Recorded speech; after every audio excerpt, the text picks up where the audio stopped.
With tensions on the Korean peninsula building, South Korea on Monday hosted a conference of military leaders from across Asia-Pacific. Giving the keynote address was a former South Korean minister who's also headed the United Nations. I'd like to remind North Korea that no single nation has survived its fate against unanimously united international community in the course of world history. In the south, rising tensions are having an economic impact. At Imjinggak, an hour from Seoul, it's easy to see into the demilitarized zone, the DMZ, and beyond that, the mountains of North Korea. The lookout has long been a tourist site. People can even take a train from here to just inside the DMZ. And despite the tensions, some visitors are still coming. For me, my tickets were booked way in advance, so I had to make it.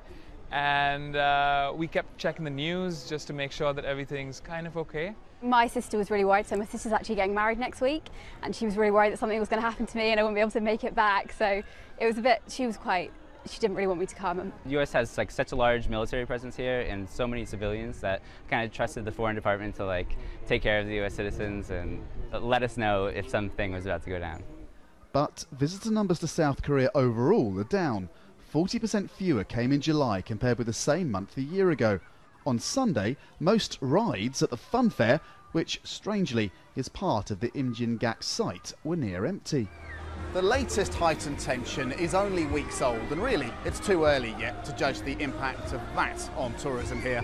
So far, the missing tourists are explained more by politics than fear.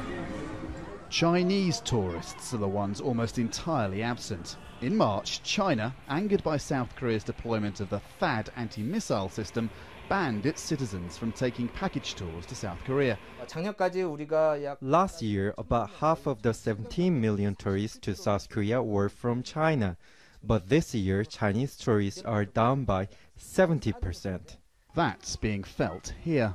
It's hurting my business. Sales are roughly a third down. In the longer term, there's concern about next year's Winter Olympics in Pyeongchang. Ticket sales so far are poor. The International Olympic Committee said last week there is no plan B to move the Games if tensions escalate, but they can't make spectators come. South Korea's Defense Ministry on Monday said it believed the North was ready for a new nuclear test. If it comes, that will only heighten the tension and dissuade more tourists from visiting South Korea. Andrew Thomas, Al Jazeera, PAJU, near South Korea's border with the North.